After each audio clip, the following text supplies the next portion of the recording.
Hello friends, welcome to the competitor content ఛానల్కి. ఈరోజు మనం తెలంగాణ టెట్ అండ్ డిఎస్సికి రెండింటికి యూస్ఫుల్ అయ్యేటట్టు ఇంగ్లీష్ గ్రామర్ని అయితే మనము కొన్ని క్వశ్చన్స్ చూసుకోబోతున్నాం అన్నమాట, కొన్ని మోడల్స్. ఓకేనా అండి?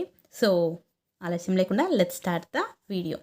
సో మన ఇక్కడ ఫస్ట్ క్వశ్చన్ చూసుకున్నట్లయితే, no one believed Raj at first but he dash to right. So అర్థం ఏంటంటే, రాజ్ని ఫస్ట్ ఎవరు నమ్మలేదు మాట. సో అంటే తను రైట్ అని ఎవరు నమ్మలేదు, కానీ తను డాష్ టు రైట్. సో ఇక్కడ ఆప్షన్స్ చూసుకున్నట్లయితే turned away, turned down, turned out and turn up. So లాస్ట్కి తను ఏమయ్యాడండి? రైట్గా ప్రూవ్ అయ్యాడు. సో మనకి ఇక్కడ ఆప్షన్స్లో రైట్ ఆన్సర్ వచ్చేసరికి option 3 is the right answer అని చెప్పుకోవచ్చండి. Turned out. ఓకేనండి, టు బీ రైట్, ఇక్కడ బి వస్తుంది, టు బీ రైట్. ఓకేనండి, నెక్స్ట్ క్వశ్చన్ చూసుకుందాము. Suresh is usually calm dash today he appears rather disturbed. యూజువల్గా ఎప్పుడు సురేష్ ఎలా ఉంటాడండి అంటే కామ్గా ఉంటాడు. ఇక్కడ ఏమి ఇచ్చాడు? కానీ మనం ఇక్కడ ఏమి యూస్ చేస్తాం? కానీ ఈరోజు తను చాలా ఇరిటేట్గా అంటే డిస్టర్బ్గా కనపడ్డాడు. ఇక్కడ కానీ అనేది వాడాం కాబట్టి మనకి ఇక్కడ ఆప్షన్స్లో చూసుకోండి, ఆల్సో, బట్, సో, డిస్పైట్. ఇక్కడ మనం ఏం యూస్ చేయాల్సి వస్తుందండి అంటే option 2 is right answer. But అనేది మనము యూస్ చేయాల్సి వస్తుంది. ఓకేనా? నెక్స్ట్ చూసుకుందాం. There is no need to rake up an old dispute. The underlined expression means, okay, rake up అనే ఇక్కడ ఇచ్చిన వర్డ్ ఉంది కదా, సో దాని యొక్క మీనింగ్ అడగడం అయితే జరిగింది. సో ఇక్కడ ఆప్షన్స్ చూసుకుందాం. Return, forget, forgive and revive అనేది ఇచ్చాడండి. ఒకసారి ఇక్కడ మీనింగ్స్ చూసుకుందాం. రిటర్న్ అంటే తిరిగి రావడం, ఫర్గెట్ అంటే మర్చిపోవడం, ఫర్గివ్ అంటే మనం క్షమించడం, ఇక్కడ రివైవ్. ఇక్కడ మనం చూసుకున్నట్లయితే ఒక్కసారి మనం సెంటెన్స్ చదివినట్లయితే మనకి మీనింగ్ అనేది దానికదే వచ్చేస్తుంది.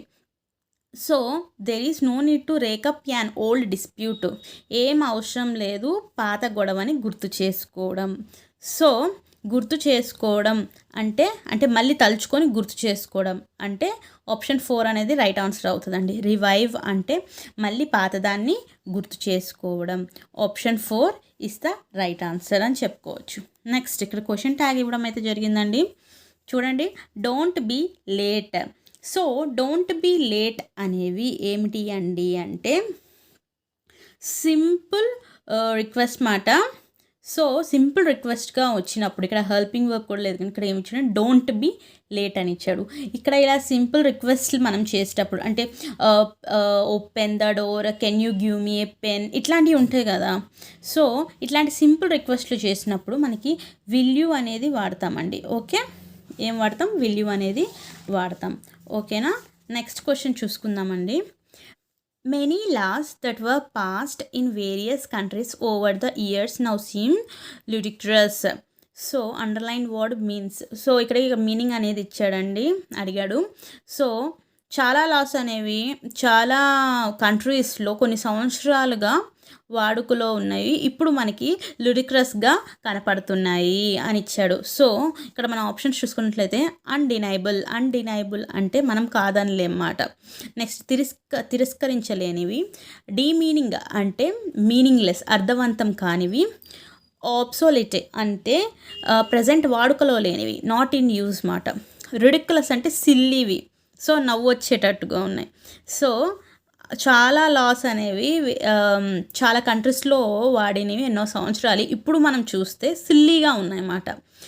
న్యాయాలు ఎట్లాంటివి ఉన్నాయండి అంటే సిల్లీగా ఉన్నాయి. సో ఆప్షన్ 4 అనేది మనకి రైట్ ఆన్సర్ అవుతుంది. Next, the word opposite in the meaning of, okay, alleviation. So ఇక్కడ ఎలివియేషన్కి అసలు మనం మీనింగ్ కనుక తెలుసుకున్నట్టయితే ఎలివియేషన్ అంటే శాంతంగా ఉండేది, లేదంటే సెక్యూరిటీగా ఉండేది, ఏదన్నా ఒక బాధ కలిగినా చాలా తక్కువగా ఉండేవి. ఓకేనండి, ఏదైతేనే పాజిటివ్ వర్డ్ మాట ఇది. సో పాజిటివ్ వర్డ్కి ఇప్పుడు మనం నెగిటివ్ వర్డ్ అనేది వెతకాలి, దానికి ఆపోజిట్ ఉన్నది. సో ఇక్కడ వీటి మీనింగ్స్ చూసుకుందాం. ఆప్షన్స్లో ఇచ్చిన మీనింగ్స్ అయితే మ్యాగ్నిఫికేషన్ అని అంటే ఏంటంటే, ఇప్పుడు మనం మ్యాగ్నిఫైయింగ్ గ్లాస్లో చూస్తాం కదండి, చిన్నగా ఉన్నదాన్ని కూడా పెద్దగా చూపిస్తుంది. సో ఒక దాన్ని ఎన్లార్జ్ చేసి చూపించడాన్ని మ్యాగ్నిఫికేషన్ అంటాము. నెక్స్ట్ ఇంటెన్సిఫికేషన్ ఏంటంటే ఒక చిన్నదాన్ని లేదంటే ఒక ప్రాబ్లమ్ని పెద్దది చేయడాన్ని అంటారు. ఓకేనా అండి, ఇంటెన్సిఫికేషన్ అంటారు. ఆ తర్వాత ఎల్యూషన్ ఉంది. ఎల్యూషన్ అంటే ఇండైరెక్ట్ రిఫరెన్స్ మాట. ఏదైనా మనం ఒకదాని గురించి చెప్పేటప్పుడు డైరెక్ట్గా ఈ వస్తువు అది అని చెప్పకుండా తిప్పి చెప్పినట్టు అంటే ఇండైరెక్ట్గా చెప్పిన దాన్ని ఎల్యూషన్ అంటారు. ఆ తర్వాత యాగ్రవేషన్ అంటే ఒక ప్రాబ్లమ్ని సివియర్గా చేయడం, లేకపోతే సీరియస్నెస్ పెంచడం, లేదంటే చాలా వర్స్గా చేయడం అన్నమాట. సో డైరెక్ట్గా వచ్చేసరికి ఎలివియేషన్కి వచ్చిన ఆపోజిట్ అంటే ఇది శాంతిబద్ధంగా లెస్ హామ్ ఉంటుంది. అగ్రవేషన్ అంటే మోర్ మాట. మనము ఆప్షన్ 4 అనేది చెప్పుకోవచ్చు. ఒకవేళ మనకి అగ్రవేషన్ లేని పరిస్థితిలో ఆప్షన్ ఉంటే మనము ఇంటెన్సిఫికేషన్ అనేది అగ్రవేషన్ తర్వాత కన్సిడర్ చేయొచ్చు. ఒకవేళ అగ్రవేషన్కి మనకి సినోనిమ్ గనక అడిగితే ఇంటెన్సిఫికేషన్ అనేది విడిగి పెట్టుకోవచ్చు అన్నమాట. ఓకేనండి. నెక్స్ట్ కొద్దిగా ఈ రెండు సేమ్గా మ్యాచ్ అవుతాయి అన్నమాట. ఓకేనండి. Next yesterday I bought dash ISI product. So మనకి ఇక్కడ ఐఎస్ఐ ప్రొడక్ట్ వీటికి ఏంటంటే కామన్ నౌన్స్ అండి. అండ్ ఐ అనేది మనకి ఓవెల్ కాబట్టి a and the no article నీడెడ్లో మనం యాన్ అనేది దేని ముందు పెట్టడం అనేది జరుగుతుంది. ఓకేనండి. ఆప్షన్ 2 అనేది రైట్ ఆన్సర్ అవుతుంది. నెక్స్ట్ క్వశ్చన్ చూసుకుందాం. ఇక్కడ డైరెక్ట్ అండ్ ఇండైరెక్ట్ స్పీచ్ ఇచ్చారు. Hari said to himself what is this, change into indirect or reported speech. So ఇక్కడ మనం ఒకసారి చూసుకుందాము.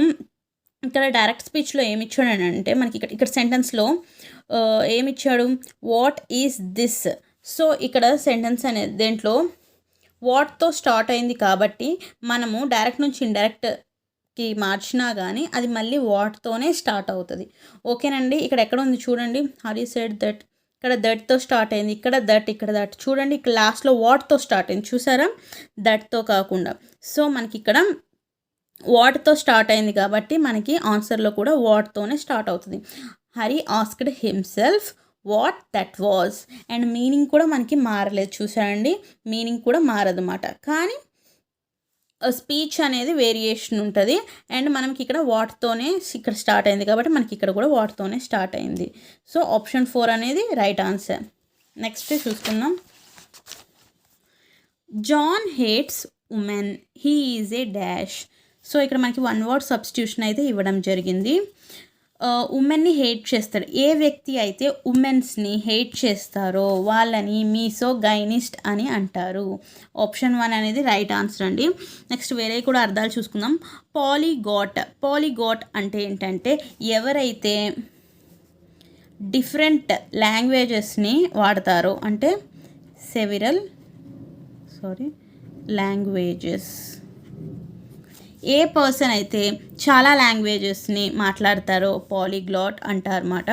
అండ్ ప్రాడిజీ అంటే ఒక చిన్న వయస్సు పిల్లగాడైనా లేకపోతే యంగ్ వయసులో ఉన్న వ్యక్తి అయినా చాలా ఎబిలిటీస్, ఓకే, సెవెరల్ ఎబిలిటీస్ అంటే వయసు కన్నా ఎక్కువ టాలెంట్ ఎబిలిటీస్ ఉంటే ప్రాడిజీ అంటారన్నమాట. నెక్స్ట్ మెర్సినరీ అంటే మనము హైర్ చేసుకుంటాం కొంతమంది సోల్జర్స్ని. ఎందుకండి అంటే కంట్రీ కోసం ఫైట్ చేయడం కోసం. సో వాళ్ళని మెర్సినరీ అంటారు. ఓకేనా. Next when Padma stood first in class Rekha out of jealousy dash. ఓకేనండి. సో ఇక్కడ ఏమిచ్చానండి, పద్మ తన క్లాస్లో ఫస్ట్ వచ్చినప్పుడు రేఖ జలసీతో ఏమైంది. ఓకేనా. Ate her heart out, lost her heart, poured out her heart, prized from the bottom of her heart. ఓకేనండి. అంత హార్ట్గానే ఉంది కదండి, మన మనసుతో లింక్ అయి ఉంది, ఏదైనా ఒకటి పెట్టేస్తే పోతుంది అనుకోవచ్చు. బట్ వీటిలో చాలా మీనింగ్స్ తేడా ఉందండి. Eight her heart out, so తన మనసును తానే తినేసుకుంది అని అంటారు కదండి. So eight her heart out అంటే మన ఫీల్ బిట్టర్, చేదుగా ఫీల్ అవ్వడం, జలసీగా ఫీల్ అవ్వడం, లేదంటే నెగిటివ్ ఫీలింగ్ అండి. సో ఇదేందండి అంటే ఫీలింగ్ నెగిటివ్ మాట. ఓకేనండి, feeling negative. Next last her heart అంటే మనసు పారేసుకున్నాం అంటాం కదండి. సో ఒక వస్తువు మీదైనా ఒక వ్యక్తి మీదైనా ప్రేమతో మనము ఉంటే దాన్ని లాస్ట్ హర్ హార్ట్ అంటారు, మనసు పారేసుకోవడం అంటారు. Next pour out her heart. Pour out her heart అంటే ఇక్కడ నేను రాస్తున్నా చూడండి, to speak freely are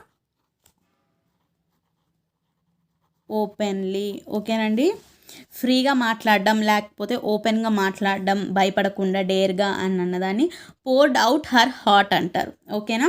praised from bottom of her heart అంటే మనస్ఫూర్తిగా మనసు లోతులోంచి అంటే మనసు లోపల నుంచి ఒకరిని పొగడడం మాట, మనస్ఫూర్తిగా మాట్లాడడం అంటారు. ఓకేనా అండి. సో ఒక హార్ట్ మీద వచ్చినా కానీ ఎన్ని డిఫరెంట్ మీనింగ్స్ ఉన్నాయి కదండి. మనకి ఒక్కోసారి ఎగ్జామ్స్లో వీటి వల్లే కన్ఫ్యూజ్ అవుతాయి. సో ఇవి అనేది మీరు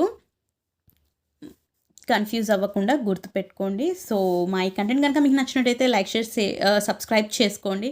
ఎవరైనా మీ ఫ్రెండ్స్ టెట్ ఆర్ డిఎస్సికి ప్రిపేర్ అవుతుంటే సెషన్ని షేర్ చేయండి. థ్యాంక్స్ అండి ఫర్ వాచింగ్. బాయ్.